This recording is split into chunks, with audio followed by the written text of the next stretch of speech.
कक्षा 7 विषय हिंदी इकाई 2 हम भी बने महान लेकर मैं सतीश पंडित आपके समक्ष उपस्थित हुआ हूँ। एक बार पुनः सर्वजीवहितावह श्री स्वामी नारायण कुमारशाला कण्भा स्वामीनारायण गुरुकुल SSGK में आपका खूब स्वागत है।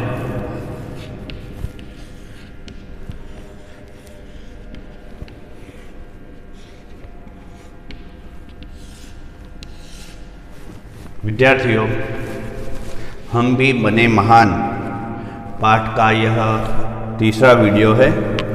2 वीडियो में मैंने इस पाठ के भाग 1, 2 और 3 के बारे में आपके समक्ष विस्तार से चर्चा की। मुझे विश्वास है वह दोनों वीडियो आपने अच्छी तरह से देखकर पाठ की अच्छी समझ प्राप्त की होगी, जिसमें मैंने प्रस्तुत किया था कि प्रथम वीडियो में जो बात की गई थी उसकी बात बताऊं। वहाँ मैंने बताया कि स्वामी विवेकानंद जो एक बहुत ही क्रांतिकारी विचारों से युक्त श्रेष्ठ व्यक्ति माने जाते हैं। हमारे भारतीय लोगों का सिर हमेशा गर्व से जो ऊंचा होता है, विदेश में हमारे देश का नाम उन्होंने रोशन किया था। उनके बचपन की बात बताई गई थी कि किस प्रकार नरेंद्र ने अपने पास जो शिवलिंग था और शिवलिंग को लेकर सिर्फ 2 रुपयों में खरीद के वे गए थे और वह शिवलिंग जो है उनके हाथ में था और सामने से एक बच्चा कार के आगे आ गया तो उन्होंने उस शिवलिंग को छोड़ दिया, जिसे खरीदने की इच्छा उनको बहुत पहले के समय से थी। शिवलिंग टूट गया लेकिन बच्चे की जान बचा ली। और भी एक दो महत्वपूर्ण बात उनके बारे में जो प्रस्तुत की गई है वह मैंने प्रस्तुत की थी।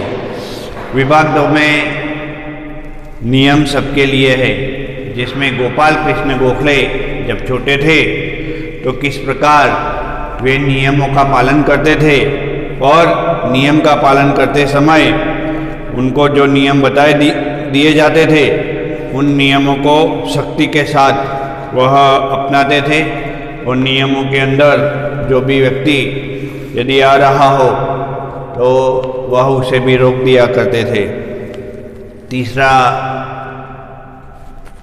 पाठ जो है पाठ का उसमें प्रस्तुत किया था कि सफलता का रहस्य, इस नाम से इस शीर्षक से यहाँ दिया गया है, जिसमें महान क्रिकेटर सचिन तेंदुलकर की बात की गई है कि जब वो छोटे थे तो किस प्रकार क्रिकेट को गंभीरता के साथ लेते थे।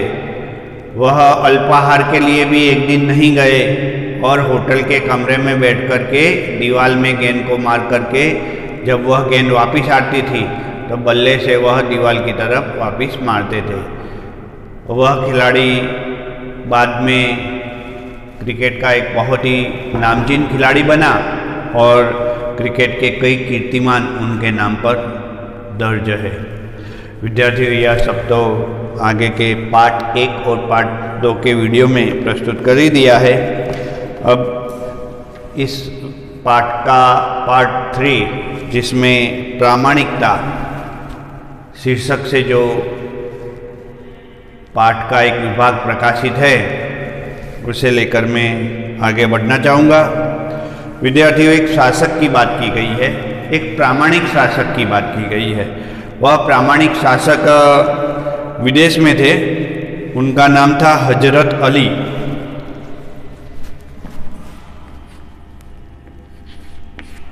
हजरत अली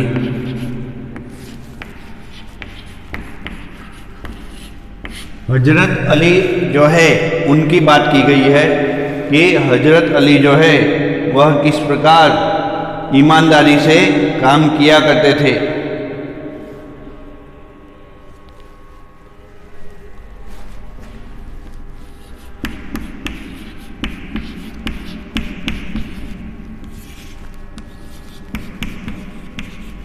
वह एक प्रामाणिक शासक थे, ईमानदारी से हर एक कार्य किया करते थे। एक दिन हजरत अली राज के खजाने की जांच करने के लिए गए। जांच यानी परीक्षण एक समानार्थी शब्द आ रहा है,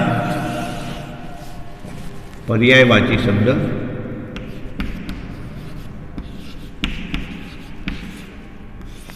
पर्यायवाची शब्द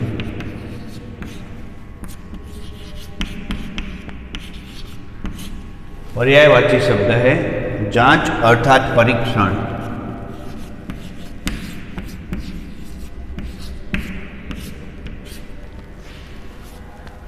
शासक यानी राज्य चलाने वाले, उनके बारे में बात की गई है कि हजरत अली स्वयं तो राजा ही थे, स्वयं ही शासक थे, लेकिन एक बार जो उनका खजाना था, खजाना यानी कोष, यह भी एक पर्यायवाची है।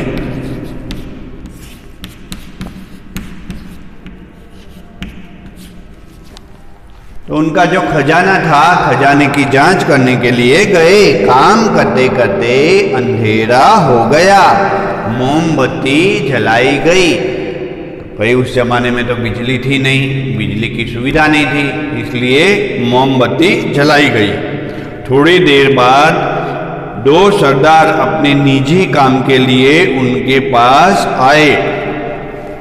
स्वयं का कोई निजी काम रहा होगा, तो दो शासक कुछ देर के बाद उनके पास आए। तो यहाँ हमने देखा कि हजरत अली एक प्रामाणिक शासक है, वह राज का खजाना जांचने के लिए, किस चीज को जांचने के लिए? राज के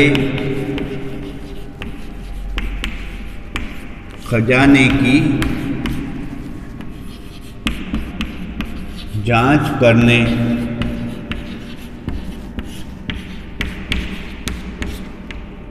गए थे। कहाँ गए थे? राज की खजाने की जांच करने के लिए वे गए थे। उसी समय दो सरदार कोई निजी काम के लिए, खुद के काम के लिए, उस समय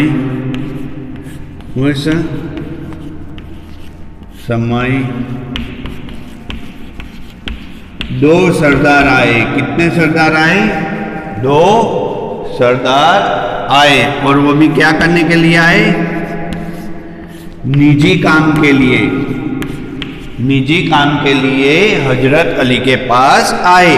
थोड़ी देर के बाद दो सरदार निजी काम के लिए हजरत अली के पास आए। हजरत अली ने उन्हें बैठने के लिए कहा कि आप बैठिए, हम भी बैठते हैं, आपके जो कार्य है वह कार्य हम कर देंगे। हिसाब की जांच पड़ताल पूरी हुई। हजरत ने मोमबत्ती बुझा दी और मेज के खाने में से दूसरी मोमबत्ती निकालकर जला दी।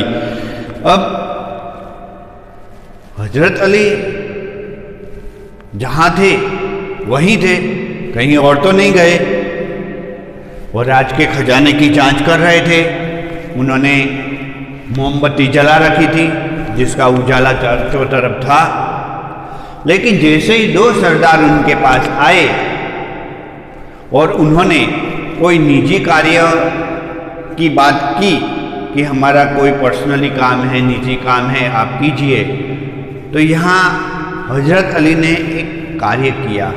उन्होंने एक खुद की मोमबत्ती निकाली और उस मोमबत्ती में से इस मोमबत्ती को जला दिया और वो जो पहले से जल रही थी वो मोमबत्ती बुझा दी।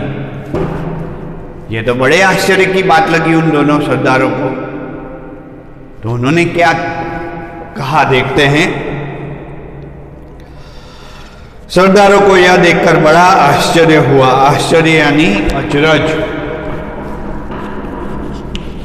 आश्चर्य, यह भी पर्यायवाची है। अचरज हुआ, विस्मय भी आ सकता है। विस्मय हुआ, आश्चर्य हुआ, अचरज हुआ। हजरत अली को यह कार्य करते हुए देखकर, यानी एक मोमबत्ती बुझाते हुए देखकर और दूसरी मोमबत्ती जलाते हुए देखकर दोनों सरदार आश्चर्य में पड़ गए। सरदारों को यह देखकर बड़ा आश्चर्य हुआ। हजरत अली ने एक मोमबत्ती बुझाकर दूसरी क्यों जलाई, यह सरदार न समझ सके। एक सरदार ने बड़े विनय से हजरत अली से पूछा। यह तो आपको भी आश्चर्य हुआ होगा कि हजरत अली ने आखिरकार ऐसा किया क्यों। हजरत अली बोले, भाई अब तक मैं राजकाज का काम करता था, इसलिए राज की मोमबत्ती जला रखी थी। यानी मैं राज्य का काम करने के लिए, अर्थात मैं राज के खजाने की जांच करने के लिए आया था, इसलिए वो सरकारी काम था, राज्य का काम था। इसलिए भले मैं राजा हूँ, मुझे सरकारी काम करने के लिए सरकारी मोमबत्ती मिली थी, मैंने वो जला दी।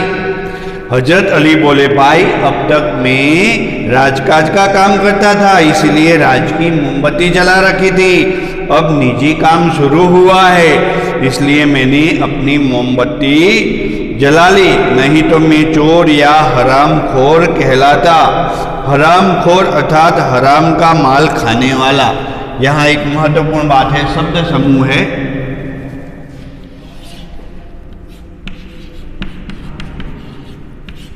शब्द समूह महत्वपूर्ण है। हरामखोर।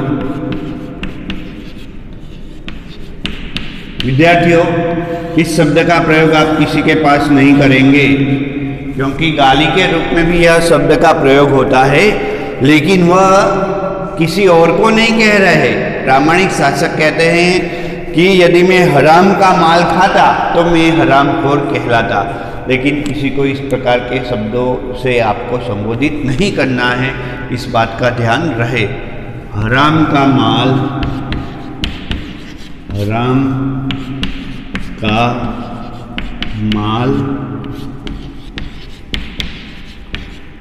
खाने वाला। परीक्षा में इस प्रकार पूछा जाता है, शब्द समूह के लिए एक शब्द दीजिए, उसमें यह पूछा जाए कि हराम का माल खाने वाला, यह प्रश्न होगा तो आपको उत्तर में लिखना होगा हरामखोर। इस प्रकार परीक्षा में पूछा जाता है। हर एक आदमी को चोरी और हरामखोरी से बचना चाहिए, चाहे वह अमीर हो या फकीर हो। अमीर अर्थात धनवान। एक और शब्द आया यहाँ पर्यायवाची शब्द में, अमीर अर्थात धनवान। अमीर अर्थात धनवान। तो वह कह रहे हैं कि कोई कितना भी अमीर क्यों न हो, उसको चोरी और हरामखोरी से बचना चाहिए। देखने में तो यह एक छोटी सी बात लगती है न विद्यार्थियों, पर बड़े महत्व की बात है।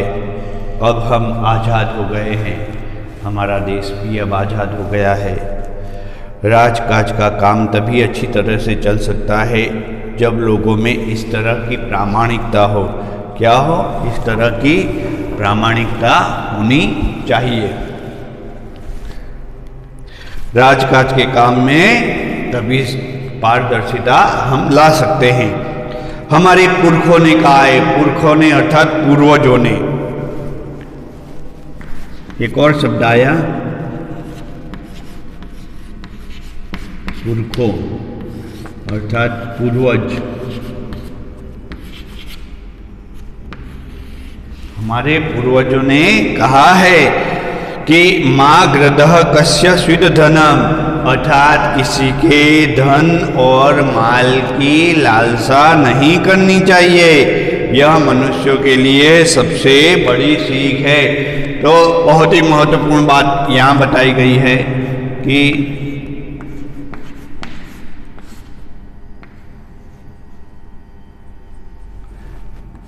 किसी के धन माल की लालसा अथवा लालच नहीं करनी चाहिए।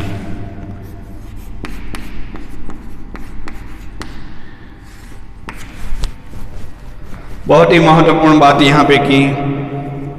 तो यहाँ हमने तीनों विभाग पार्ट 1, 2 और 3 के वीडियो देखे, मैंने आपके समक्ष प्रस्तुत किए, जिसमें पाठ को मुख्य 4 विभागों में विभाजित किया गया था, जिसकी मैंने बात बताई। जिसके प्रथम में स्वामी विवेकानंद, जिनके बचपन का नाम क्या था, परीक्षा में पूछा जाए आपको लिखना होगा कि स्वामी विवेकानंद के बचपन का नाम नरेंद्र था। फिर परीक्षा में पूछा जाए स्वामी विवेकानंद ने कितने रुपयों का शिवलिंग खरीदा, तो स्वामी विवेकानंद अथवा नरेंद्र भी पूछा जा सकता है, तो लिखने का कि 2 रुपयों का शिवलिंग खरीदा।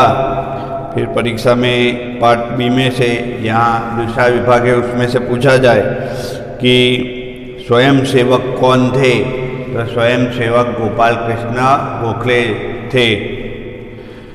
फिर अतिथियों का स्वागत करने के लिए किन्हें नियुक्त किया गया था, तो अतिथियों का स्वागत करने के लिए गोपाल कृष्ण गोखले को नियुक्त किया गया था। फिर परीक्षा में पूछा जाए कि समारोह के मुख्य अतिथि कौन थे, तो समारोह के मुख्य अतिथि थे महादेव गोविंद रानडे। उसके बाद गोपाल कृष्ण गोखले ने किसे रोका, तो गोपाल कृष्ण गोखले ने निमंत्रण पत्र न होने पर मुख्य न्यायाधीश महादेव गोविंद रानडे को रोका। फिर अंडर 14 क्रिकेट टीम के कप्तान कौन थे, अंडर 14 टीम के कप्तान सचिन तेंदुलकर थे। अंडर 14 टीम कहाँ रुकी थी, तो हम अंडर 14 टीम क्रिकेट का मैच खेलने के लिए अहमदाबाद के एक होटल में रुकी थी। कैसी होटल थी, 5 स्टार होटल थी। सुबह उठते ही पूरी टीम कहाँ गई थी, सुबह उठते ही पूरी टीम अल्पाहार के लिए गई थी। फिर आगे चलकर अंडर 14 टीम का यह खिलाड़ी कैसा क्रिकेटर बना, आगे चलकर अंडर 14 टीम का सचिन तेंदुलकर बहुत बड़ा महान क्रिकेटर बना, क्रिकेट के कई कीर्तिमान उनके नाम पर रहे। फिर आज जो वीडियो लिया उसमें से प्रश्न पूछा जा सकता है कि हजरत अली कैसे शासक थे। हजरत अली एक प्रामाणिक शासक थे। हजरत अली कहाँ गए थे, तो हजरत अली राज के खजाने की जांच करने के लिए गए थे। हजरत अली के पास कितने सरदार आए, हजरत अली के पास 2 सरदार निजी काम के लिए आए। फिर परीक्षा में पूछा जाए हजरत अली ने एक मोमबत्ती बुझाकर दूसरी क्यों जला दी। हजरत अली राजकाज का काम कर रहे थे, तब उन्होंने राजकाज के कार्य के लिए उपयोग में ली जाने वाली मोमबत्ती जला रखी थी। लेकिन जैसे ही उन्होंने निजी कार्य आरंभ किया, उन्होंने वह मोमबत्ती जलाकर अपनी खुद की मोमबत्ती जला दी। फिर हजरत अली के उदाहरण से हमें क्या सीख मिलती है। हजरत अली के उदाहरण से हमें सीख मिलती है कि हमें किसी के धन माल की लालच नहीं करनी चाहिए। तो विद्यार्थियों, इस पाठ के प्रश्न, शब्दार्थ आदि लेकर मैं उपस्थित हुआ। आप सभी इस वीडियो को अच्छी तरह से देखें, समझें और पाठ का अभ्यास एवं स्वाध्याय लेखन कार्य अवश्य पूर्ण करें। मैं दूसरा वीडियो लेकर के अन्य पाठ लेकर के अर्थात सच्चा हीरा लेकर के इसके बाद अगले सप्ताह आपके समक्ष उपस्थित हो जाऊंगा। तब तक के लिए मैं अनुमति लेता हूँ। जय श्री स्वामीनारायण।